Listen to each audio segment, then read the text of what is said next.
So ಒಂದು ಕಡೆ ಈಗ ಮಲ್ಲಿಕಾರ್ಜುನ ಖರ್ಗೆ ಅವರ ನಿವಾಸದಲ್ಲಿ ನಡೀತಾ ಇರುವಂತಹ ಸಭೆ, ಈಗಾಗಲೇ ಸಿಎಂ ಸಿದ್ದರಾಮಯ್ಯ ಕೂಡ ದೆಹಲಿಗೆ ಹೋಗಿದ್ದಾರೆ ಬೇರೆ ಬೇರೆ ಕಾರ್ಯಕ್ರಮಗಳಿಂದಾಗಿ.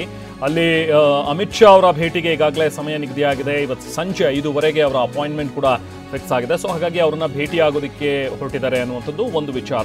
ಸಿದ್ದರಾಮಯ್ಯ ಅವರ ಜೊತೆ ಎಚ್ ಸಿ ಮಹದೇವಪ್ಪ ಅವರು ಕೂಡ ಪ್ರಯಾಣ ಬೆಳೆಸಿದ್ದಾರೆ. ಸಂಜೆ ಕಪಿಲ್ ಸಿಬಲ್ ಅವರ ಪುಸ್ತಕ ಬಿಡುಗಡೆ ಸಮಾರಂಭ ಕೂಡ ಇದೆ. ಸೊ ಆ ಕಾರ್ಯಕ್ರಮದಲ್ಲೂ ಕೂಡ ಭಾಗಿಯಾಗಬೇಕು. ದಿಲ್ ಸೆ ವಿತ್ ಕಪಿಲ್ ಸಿಬಲ್ 100ನೇ ಆವೃತ್ತಿ ಇದು. ಈ ಕಾರ್ಯಕ್ರಮದಲ್ಲಿ ಸಿದ್ದರಾಮಯ್ಯ ಭಾಗಿಯಾಗ್ತಾ ಇದ್ದಾರೆ. ಸೊ ಹಾಗಾಗಿ ಇವತ್ತು ಹೊರಟಿದ್ದಾರೆ ದೆಹಲಿಗೆ. ಹಾಗೆ ಅಮಿತ್ ಶಾ ಅವರನ್ನ ಭೇಟಿ ಆಗ್ತಾರೆ, ಜೊತೆಗೆ ನರೇಂದ್ರ ಮೋದಿ ಅವರನ್ನ ಕೂಡ ಭೇಟಿ ಆಗೋದಕ್ಕೆ ಸಮಯ ಕೇಳಿದ್ದಾರೆ. ಹಾಗೆ ವರಿಷ್ಠ ನಾಯಕರನ್ನ ಕೂಡ ಭೇಟಿಯಾಗುವಂತಹ ಸಾಧ್ಯತೆಗಳಿವೆ. ಮತ್ತಷ್ಟು ಡೀಟೇಲ್ಸ್ ಕೊಡೋಣ. ನಾವು ಪ್ರತಿನಿಧಿ ಪ್ರಮೋದ್ ನಮ್ಮ ಜೊತೆಗೆ ಜಾಯ್ನ್ ಆಗಿದ್ದಾರೆ. ಪ್ರಮೋದ್, ಈಗ ಬಿಹಾರದ ರಿಸಲ್ಟ್ ಅನ್ನ ತುಂಬಾ ಕ್ಲೋಸ್ ಆಗಿ ಅಬ್ಸರ್ವ್ ಮಾಡಿದ್ರಿ, ಅಲ್ಲಿಂದ ರಿಪೋರ್ಟಿಂಗ್ ಕೂಡ ಮಾಡ್ತಾ ಇದ್ರಿ. ಈ ಕಡೆ ಇಲ್ಲಿ ರಾಜ್ಯದಲ್ಲಿ ನಡೀತಾ ಇರುವಂತಹ ಬೆಳವಣಿಗೆಗಳು ಪ್ರಮೋದ್, ಈಗ ಬಿಹಾರದ ಚುನಾವಣೆಯ ರಿಸಲ್ಟ್ ನಮ್ಮ ರಾಜಕೀಯದಲ್ಲಿ ಎಷ್ಟು ಮಟ್ಟಿಗೆ ಪರಿಣಾಮ ಬೀರ್ಬೋದು, ಅದರಲ್ಲೂ ಸಿದ್ದರಾಮಯ್ಯ ಮತ್ತೆ DK ಅವರ ಒಂದು ಮುಂದಿನ ರಾಜಕೀಯ ಪ್ಲಾನ್ಗಳ ಮೇಲೆ ಅನ್ನುವಂಥ ವಿಚಾರ. ಸೊ ಹಾಗಾಗಿ ಬಹುಶಃ ಬೇರೆ ಟೈಮಲ್ಲಿ ಸಿದ್ದರಾಮಯ್ಯ ಅವರು ದೆಹಲಿಗೆ ಹೋಗ್ತಾ ಇದ್ದಿದ್ದಕ್ಕೂ ಈ ಬಾರಿ ದೆಹಲಿಗೆ ಹೋಗ್ತಾ ಇರೋದಕ್ಕೂ ಎಷ್ಟು ವ್ಯತ್ಯಾಸವನ್ನ ನೋಡಬಹುದು, ಹೇಗಿದನ್ನ ನೋಡಬಹುದು ಪ್ರಮೋದ್? ರೆಹಮಾನ್, ಜಾಸ್ತಿ ವಿಶೇಷತೆ ಇಲ್ಲ ಅಂತಲೇ ನಾವು ವಿಶ್ಲೇಷಣೆ ಮಾಡಬೇಕಾಗತ್ತೆ. ಯಾಕೆಂದರೆ ಈಗೇನಾದರೂ ಕೂಡ ಸಿದ್ದರಾಮಯ್ಯನವರಾಗಲಿ DK ಶಿವಕುಮಾರ್ ಆಗಲಿ ದೆಹಲಿಗೆ ತೆರಳಿ ರಾಜ್ಯ ರಾಜಕೀಯವನ್ನು ಅಥವಾ ಅಧಿಕಾರ ಹಂಚಿಕೆಯನ್ನು ಮಾತಾಡಿದ್ರೆ ಅದು ಸೂತಕದ ಮನೆಯಲ್ಲಿ ಸ್ವೀಟ್ ಕೇಳಿದಷ್ಟೇ ವಿಚಿತ್ರವಾದಂಥ ಘಟನೆ ಖಂಡಿತವಾಗ್ಲೂ ಆಗುತ್ತೆ. ಹೀಗಾಗಿ ಇವತ್ತಿನ ಸಂದರ್ಭದಲ್ಲಿ ಈ ಕ್ಷಣಕ್ಕೆ ಖಂಡಿತವಾಗ್ಲೂ ಇಲ್ಲ.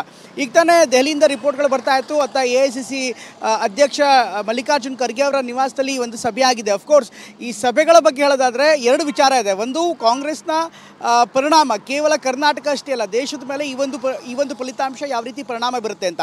ಮತ್ತೊಂದು, ರಾಜ್ಯ ರಾಜಕೀಯದ ಮೇಲೆ ಯಾವ ರೀತಿ ಪರಿಣಾಮ ಬೀರುತ್ತೆ ಅಂತ. ಅಫ್ಕೋರ್ಸ್ ಮೊದಲಿಗೆ ದೇಶದ ರಾಜಕಾರಣ ಬಗ್ಗೆ ಮಾತನಾಡೋದಾದರೆ ಅತ್ತ ಮಲ್ಲಿಕಾರ್ಜುನ್ ಖರ್ಗೆ ಅವರ ನಿವಾಸದಲ್ಲಿ ಇವತ್ತು ಏನು ಸಭೆ ಆಗಿದೆ, ಸೋಲಿನ ಸಭೆ ಅಥವಾ ಪರಾಮರ್ಶೆ, ಆತ್ಮಾವಲೋಕನ ಇದೆಲ್ಲವೂ ಕೂಡ ಅನೇಕ ಬಾರಿ ಕಾಂಗ್ರೆಸ್ ಪಕ್ಷದಲ್ಲಿ ಆಗಿ ಹೋಗಿದೆ. ಆದರೆ ಬಿಹಾರದ ಚುನಾವಣೆಯ ಫಲಿತಾಂಶ ಅಥವಾ ಬಿಹಾರದ ಪಕ್ಷ ಸಂಘಟನೆ ಈಗಷ್ಟೇ ಮಾಡಬೇಕಾಗಿರಲಿಲ್ಲ. ಸುಮಾರು 30 ವರ್ಷಗಳ ಹಿಂದೆ ಕಾಂಗ್ರೆಸ್ ಈ ಒಂದು ನೆಲದಲ್ಲಿ ಯಾವ ರೀತಿ ಪಕ್ಷ ಸಂಘಟನೆ ಮಾಡಬೇಕಿತ್ತು ಅಥವಾ ಯಾವ ರೀತಿ ಮಾಡೋಕ್ಕೆ ಸಾಧ್ಯತೆಗಿತ್ತು, ಅದರ ಬಗ್ಗೆ ಒಂದು ವಿಶ್ಲೇಷಣೆ ಮಾಡಿದರೆ, ಆತ್ಮಾವಲೋಕನ ಮಾಡಿದರೆ ಇವತ್ತು ಇಂಥ ಒಂದು ಪರಿಸ್ಥಿತಿ ಬರ್ತಾ ಇರಲಿಲ್ಲ. ಹೀಗಾಗಿ ಇವತ್ತಿನ ಸಭೆ ನಡೆದಿದೆ. ಒಂದು ಪಕ್ಷವಾಗಿ ಅದನ್ನು ಪುನರಾಮರ್ಶೆ ಅಥವಾ ವಿಶ್ಲೇಷಣೆ, ಆತ್ಮಾವಲೋಕನ ಮಾಡುವಂಥ ಹಕ್ಕು, ಅಧಿಕಾರ ಆ ಪಕ್ಷಕ್ಕಿದೆ, ಒಂದು ಭಾಗ. ಇನ್ನು ರಾಜಕೀಯದ ಬಗ್ಗೆ ಬರೋದಾದರೆ, ರಾಜ್ಯದಲ್ಲಿ ಯಾವ ರೀತಿ ಪರಿಣಾಮ ಬೀರುತ್ತೆ ಅಂದರೆ, ಸದ್ಯಕ್ಕೆ ಯಾವುದೇ ರೀತಿಯಂಥ ಬೆಳವಣಿಗೆಗಳು ಆಗದೇ ಇರುವಂಥದ್ದೇ ಈ ಒಂದು ಫಲಿತಾಂಶದ ಒಂದು ಪರಿಣಾಮ ಅಂದರೆ ತಪ್ಪಾಗಲ್ಲ. ಯಾಕೆಂದರೆ ಒಂದು, ಇದನ್ನು ಯಾರಿಗೆ ಕೇಳ್ತೀರಿ, ಹೇಗೆ ಕೇಳ್ತೀರಿ ಅನ್ನುವಂಥದ್ದು. ಪಕ್ಷದ ಅಧಿಕಾರ ಹಂಚಿಕೆ ವಿಚಾರವಾದರೆ ಅಥವಾ ಅಧ್ಯಕ್ಷರಿಗೆ ಹೋಗಿ ಕೇಳಬೇಕಾಗತ್ತೆ. ಅಧ್ಯಕ್ಷರೇ ಅಥವಾ ಸೋಲಿನ ಅವಲೋಕವನ್ನು ಮಾಡ್ತಾ ಇದ್ದಾರೆ.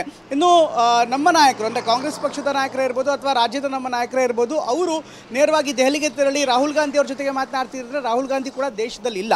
ಹೀಗಾಗಿ ಅಧಿಕಾರ ಬದಲಾವಣೆ ಅನ್ನೋದು ಸದ್ಯಕ್ಕೆ ಕಷ್ಟ ಸಾಧ್ಯ.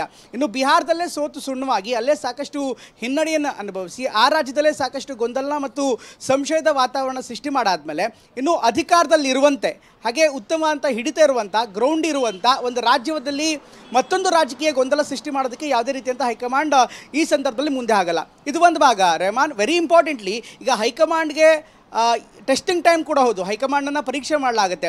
ಒಂದು ವೇಳೆ ಸ್ವಲ್ಪ ಹೆಚ್ಚು ಕಡಿಮೆ ಆದರೂ ಕೂಡ ಅಥವಾ ನಿರ್ಧಾರಗಳಲ್ಲಿ ಅಳೆದು ತೂಗಿ ಸ್ವಲ್ಪ ವ್ಯತ್ಯಾಸಗಳಾದರೂ ಕೂಡ ಹೈಕಮಾಂಡ್ನ ಮಹತ್ವ ಮತ್ತು ಗರಿಮೆ ಮತ್ತು ಅದರ ಹಿಡಿತ ಸಂಪೂರ್ಣವಾಗಿ ಕ್ಷೀಣವಾಗುವಂಥ ಸಾಧ್ಯತೆ ಇರುತ್ತೆ. ಹೀಗಾಗಿ ಪಕ್ಷದಲ್ಲಿ ಕ್ಷೀಣವಾಗಿದೆಯೋ ಇನ್ನೂ ಬಲಿಷ್ಠವಾಗಿದೆಯೋ ಅಂತ ಚರ್ಚೆಗೆ ಹೋಗೋದಕ್ಕಿಂತ ಮೊದಲು ಯಥಾಸ್ಥಿತಿ ಕಾಯ್ದುಕೊಳ್ಳೋದ್ರಿಂದ ಹೈಕಮಾಂಡ್ ಬಗ್ಗೆ ಇರುವಂಥ ಒಂದು ಪ್ರಭಾವಳಿ ಅಥವಾ ಅಭಿಪ್ರಾಯ ಇನ್ನೂ ಸದ್ಯಕ್ಕೆ ಹಾಗೇ ಇರುತ್ತೆ. ಹೀಗಾಗಿ ಯಾವುದೇ ರೀತಿಯಂಥ ಪರೀಕ್ಷೆ ಮಾಡೋದಕ್ಕೆ ಕರ್ನಾಟಕದ ಪ್ರಯೋಗಾಲಯದಲ್ಲಿ ಹೊಸ ಫಾರ್ಮುಲಾವನ್ನು ರೆಡಿ ಮಾಡೋದಕ್ಕೆ ಇದು ಸೂಕ್ತವಾದಂಥ ಸಂದರ್ಭ ಅಲ್ಲ.